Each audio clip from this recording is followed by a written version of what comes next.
Hello guys, welcome back to our YouTube channel. तो इस video के अंदर हम डिस्कस करेंगे क्लास 8th का maths RS Agarwal chapter number first rational numbers, जिसकी एक्सरसाइज 1A का question number 7th। Question number 7th है हमारे पास, fill in the blanks with the correct symbol out of greater than, equal and less than. ठीक है, सबसे पहले इस क्वेश्चन को करने के लिए आपको सिंबल की नॉलेज होना चाहिए। तो सिंबल नॉलेज हम क्या कहते हैं, सिंबल्स की आपको क्या होनी चाहिए, पहचान होनी चाहिए, कौन से सिंबल्स क्या बताते हैं आपको। ठीक है, तो देखिए यहाँ पर अगर ये साइन अगर मैं बोलता हूँ, एक साइन होता है आपके पास में ये, और एक साइन होता है इक्वल साइन। ठीक है, इस साइन को आप क्या बोलेंगे, तो इस साइन को हम बोलते हैं ग्रेटर देन। क्या बोलते हैं, ग्रेटर देन। क्या बोलेंगे, ग्रेटर देन। फॉर एग्जाम्पल, इस साइन के लिए मैं एक एग्जाम्पल दे रहा हूँ।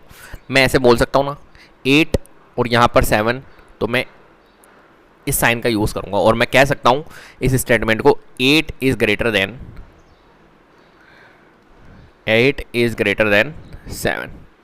ठीक है, इस साइन का कब यूज़ करेंगे, यहाँ पर इस साइन का यूज़ करना, इसका मतलब है कि आपका लेसर देन है। क्या है, लेसर देन। कैसे, देखिए अगर मैं बोलता हूँ 7, ठीक है, और यहाँ पर लिखता हूँ मैं 8, तो मैं इस साइन का यूज़ करूँगा ऐसे। ठीक है, मतलब 7 इज़ लेसर देन 8। हम क्या कहेंगे, 7 इज़ लेसर देन 8। और इक्वल, ये क्या है हमारा, इक्वल्स टू ऑपरेटर। कौन सा, इक्वल्स टू। कैसे इक्वल्स टू, फॉर एग्जांपल मैंने लिखा 8 इज इक्वल्स टू 8, मतलब LHS और RHS क्या है हमारा, इक्वल है, तो इक्वल्स टू ऑपरेटर का यूज़। तो ये तीन हमको साइन यूज़ करने हैं यहाँ पर, जितने भी रेशनल नंबर है इनको अपने को कंपैरिजन कराना है और ये फाइंड करना है कि कहाँ पर कौन सा साइन लगेगा। अब देखो मैं तुम्हारे को थोड़ा सा लॉजिक बताता हूँ। ये साइन देखा जाए ना, तो ये दोनों साइन एक ही है। कैसे एक ही है, देखिए अगर मैं कहता हूँ यहाँ पर 8 लिखा, यहाँ पर 7 लिखा, तो आपको क्या करना है, फेस को आपको ओपन करना है। ये एक तरह से फेस है, फेस को कहाँ पर ओपन करना है, जो बड़ा होगा। फेस ओपन करना है किसकी तरफ, जो बिगर नंबर होगा। ठीक है, जैसे यहाँ पर 8 और 7 है ना, तो यहाँ पर फेस कर दीजिए यूँ। ठीक है, और 7 मैंने यहाँ पर 7 लिखा, यहाँ पर 8 लिखा। अब यहाँ पर आप कौन सा साइन लगाओगे, जहाँ पर बड़ा वैल्यू है वहाँ पर आपको फेस ओपन कर देना है, तो आपका ये होगा। ठीक है, 8 की तरफ मैंने देखो फेस ओपन कर दिया, यहाँ पर 8 यहाँ पर था तो यहाँ पर ओपन कर दिया। तो देखा जाए तो दोनों का क्या है, सेम ही है, बस यूज़ करने का एक तरीका।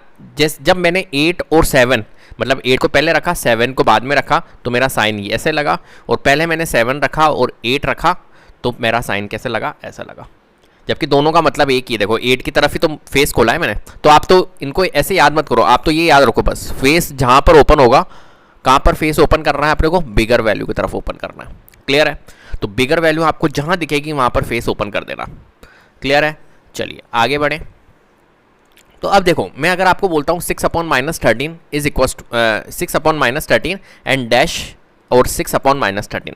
ठीक है, अब ये सिंपल सा है, यहाँ पर आपको वैसे भी दिख रहा है कि ये दोनों इक्वल लग रहे हैं। ठीक है, देखिए यहाँ पर 6 है, यहाँ पर भी न्यूमरेटर में 6 है, डिनोमिनेटर में -13 है, यहाँ पर भी -13 है डिनोमिनेटर। मतलब ये तो सिंपल सा है कि ये हमारा क्या है, इक्वल है।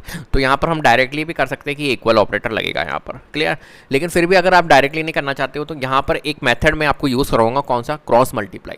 कौन सा मेथड, क्रॉस मल्टीप्लाई मेथड। तो क्रॉस मल्टीप्लाई मेथड क्या कहता है, मैंने प्रीवियस क्वेश्चन में भी आपको बताया था। आप क्या करो, क्रॉस मल्टीप्लाई कर लो। क्या कर लो, क्रॉस मल्टीप्लाई करो। देखिए फर्स्ट वाला जो पार्ट है, इसको मैं क्रॉस मल्टीप्लिकेशन मेथड से करता हूँ।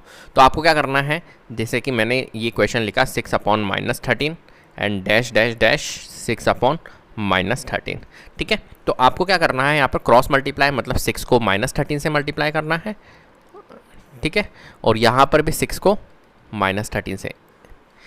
ठीक है, देखो मैंने ऐसे करा, 6 को -13 से मल्टीप्लाई करा और इस 6 को -13 से मल्टीप्लाई कर रहा। 6 को जब -13 से मल्टीप्लाई करेंगे तो कितना आएगा, -78 आएगा। ठीक है, यहाँ पर 6 को -13 से मल्टीप्लाई करूँगा तो -78 आएगा। मेरे को बताओ LHS जो है वो RHS के इक्वल है, क्योंकि यहाँ पर भी -78 वैल्यू आ रही है, यहाँ पर भी -78, मतलब ये क्या हो गया हमारा, इक्वल हो गया। इक्वल हो गया, इसका मतलब है कि यहाँ पर जो साइन लगेगा वो क्या लगेगा, इक्वल लगेगा। क्लियर है, तो हम यहाँ पर साइन कौन सा लगाएंगे, इक्वल ऑपरेटर। क्लियर है बात, चलिए सेकंड पार्ट देखते हैं। सेकंड पार्ट क्या कह रहा है, सेकंड पार्ट है हमारे पास में 5/-13, फिर डैश डैश डैश माइनस का 35/91। यहाँ पर भी हम क्रॉस मल्टीप्लिकेशन मेथड यूज़ करेंगे, तो 5 को इंटू करना है आपको 91 से। ठीक है, और -35 को मल्टीप्लाई करना है आपको -13 से। ठीक है, 91 को 5 से अगर मल्टीप्लाई करेंगे तो 455 आएगा। ठीक है, मैंने कैसे करा देखो, मैं आपको मल्टीप्लाई करना भी सिखाता हूँ। 5 इंटू 91, इसको 91 है ना, 90 के करीब है बिल्कुल, तो आप इसको 191 मत मानो, 90 मानो। 90 इंटू 5 कितना होता है? मैं अगर आपसे पूछूँ 90 इंटू 5 तो आप बोलोगे 450। कैसे बोल दिया आपने फटाफट से? 9 इंटू 5 करा, 9 5 जब 45 होता है, एक जीरो लगा दिया, प्लस एक 1 हमने नहीं लिया था, तो 1 इंटू 5 क्या होगा? 5 होगा, तो ऐड कर लो 5, तो 455। ठीक है, और आप वैसे भी कर सकते हो, तो इसका जो आंसर आएगा 455 आएगा, बिना मल्टीप्लिकेशन के किया। देखो मैंने -35 को 13 से मल्टीप्लाई करो, तो देखो 35 को 13 से मल्टीप्लाई कर लेते हैं। 13 5 जा कितना होता है? 65, 13 3 जा 39, 39 और 6 45। ठीक है, 45 होता है, तो यहाँ पर क्या आया हमारा? 45 आया। अब देखो ये माइनस माइनस क्या होता है, आपको मैंने बताया था, माइनस माइनस क्या होता है हमारा? प्लस होता है, तो यहाँ पर भी प्लस की वैल्यू। अब बताओ 455 और 455 दोनों क्या है हमारे? इक्वल है। इसका मतलब ये इक्वल है, तो यहाँ पर भी साइन कौन सा आएगा? इक्वल लगेगा। क्लियर है? तो हमारा जो ये साइन आया यहाँ पर क्या आएगा? इक्वल आएगा। चलो सिमिलरली हम थर्ड पार्ट को भी करते हैं, तो थर्ड पार्ट कैसे करेंगे हम? पहले मैं इसे रब करता हूँ, और थर्ड पार्ट है हमारे पास में, तो आप क्रॉस मल्टीप्लाई मेथड का यूज़ करके आप इजीली कैलकुलेट कर सकते हो इनको, इसलिए मैं आपको क्रॉस मल्टीप्लाई, यहाँ पर हम डिनोमिनेटर को सेम करके भी कर सकते हैं, लेकिन क्रॉस मल्टीप्लिकेशन मेथड बहुत अच्छा है। ठीक है, तो इसे आप यूज़ करिए। देखिए यहाँ पर -2 के नीचे क्या होगा आपको पता है? जिसके भी डिनोमिनेटर में वैल्यू नहीं होती है, तो उसके डिनोमिनेटर में क्या होता है? कोई भी वैल्यू के नीचे डिनोमिनेटर में हमारा डिफ़ॉल्ट 1 होता है, तो आप 1 लगा दीजिए। अब LHS और RHS को मल्टीप्लिकेशन कर लीजिए क्रॉस, तो -2 को अगर 5 से मल्टीप्लाई करूँगा, देखिए, और यहाँ पर करूँगा -13 को 1 से मल्टीप्लाई, -2 को जब 5 से मल्टीप्लाई करूँगा तो -10 आएगा, -13 को 1 से मल्टीप्लाई करूँगा -13 आएगा। अब मुझे बताइए -10 और -13 में कौन सी वैल्यू बड़ी है? तो मैंने आपको बताया था माइनस माइनस अगर दो वैल्यूज़ माइनस की होती है तो वहाँ पर हम कंपैरिजन करते हैं, तो जो छोटी वैल्यू होगी वो हमारी बड़ी होती है माइनस के केस में। देखो यहाँ पर दोनों वैल्यू माइनस माइनस की है, मतलब यहाँ पर जो छोटी वैल्यू होगी वो बड़ी होगी, तो -10 हमारा क्या होगा? -13 से क्या होगा? बड़ा होगा। तो -10 मीन्स LHS साइड बड़ी है ना। अपन यहाँ पर जो साइन लगाएंगे वो कैसे लगाएंगे? यूँ लगाएंगे, मतलब यहाँ पर ये साइन लगा तो यहाँ पर भी क्या लगेगा? ये साइन लगेगा। क्लियर है? तो मतलब हमारा जो साइन लगा है यहाँ पर कैसा लगा है? ऐसा। क्लियर है बात? चलिए आगे आगे बढ़ते हैं, फोर्थ पार्ट करते हैं। फोर्थ पार्ट क्या है हमारे पास में? फोर्थ है हमारे पास में -2/3 -5/-8। ठीक है, चलो इसे भी करते हैं। -2 को क्रॉस मल्टीप्लाई करना है, तो -2 को -8 से और 5 को 3 से। -2 को अगर -8 से करूँगा तो माइनस माइनस प्लस, मतलब वैल्यू जो आएगी प्लस की आएगी। 8 2 जा कर दो 16, 16 प्लस का आएगा, 5 3 जा 15, ये 15 आ गया। क्लियर? 16 बड़ा है या 15 बड़ा है? दोनों प्लस के हैं, तो 16 जो प्लस में, तो दोनों प्लस के हैं, तो जो वैल्यू बड़ी होगी वही बड़ी होगी, तो 16 15 से बड़ा है, तो यहाँ पर ये वाला साइन लगेगा, ये वाला साइन लगेगा, मतलब यहाँ पर भी ये वाला साइन लगेगा। क्लियर है? तो मतलब हमारा यहाँ पर कौन सा साइन लग रहा है? यहाँ पर लगेगा ये वाला साइन।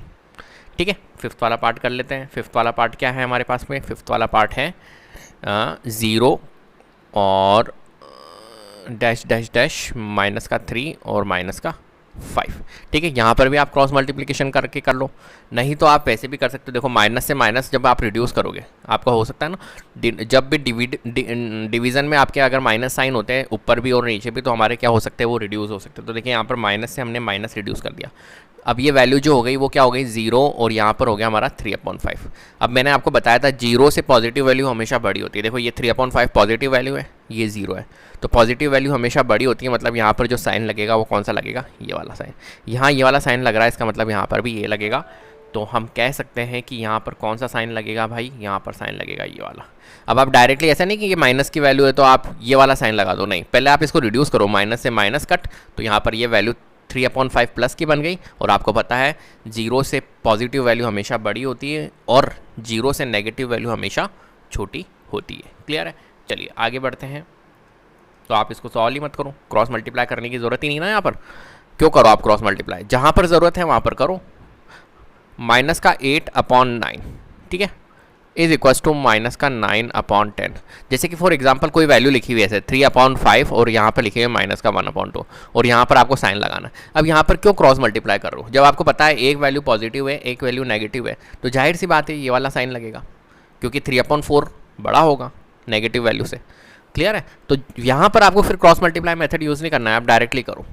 अब देखो -8/9 एंड -9/10, तो यहाँ पर अपन क्या करेंगे? -8 को मल्टीप्लाई करेंगे 10 से और माइनस के 9 को मल्टीप्लाई करेंगे 9 से, माइनस के 8 को जब 10 से मल्टीप्लाई करेंगे तो क्या आएगा माइनस का 80।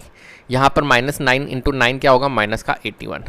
मैंने आपको बताया था माइनस अगर दोनों वैल्यूज़ माइनस हो और कंपैरिजन कराना हो तो जो छोटी वैल्यू होती है वो बड़ी होती है। तो minus 80 is greater than minus 81, then हम कौन सा साइन लगाएंगे, ये वाला साइन, ठीक है। तो यहाँ पर ये साइन आएगा, क्लियर है। तो हम कह सकते हैं यहाँ पर जो साइन आएगा वो ग्रेटर देन वाला आएगा। तो -8/9 इज़ ग्रेटर देन -9। तो इस टाइप से आपको यहाँ पर सिंबल यूज़ करना था, क्लियर है बात। तो बहुत आसान सा क्वेश्चन था। अगर क्रॉस मल्टीप्लिकेशन मेथड ही यूज़ करोगे तो बहुत अच्छा मेथड है, ठीक है। अगर आप यहाँ पर देखो डिनोमिनेटर को सेम करते, डिनोमिनेटर को सेम करके आप फिर इनकी वैल्यूज़ को जो कंपैरिजन करवाते तो वो बहुत ज़्यादा थोड़ा टिपिकल कैलकुलेटिव ज़्यादा हो जाता। इससे अच्छा है कि आप क्रॉस मल्टीप्लिकेशन मेथड यूज़ करो और उससे आप कंपेयर करो वैल्यूज़ को, क्लियर है। तो इस वीडियो के अंदर इतना ही। अगर वीडियो पसंद आई है तो प्लीज़ लाइक कीजिए, शेयर कीजिए और चैनल को सब्सक्राइब कर लीजिएगा। बेल आइकन को जरूर प्रेस कर लीजिएगा जिससे कि अपकमिंग वीडियोज़ के नोटिफिकेशन आपको टाइम टू टाइम मिलते रहे। Thank you so much.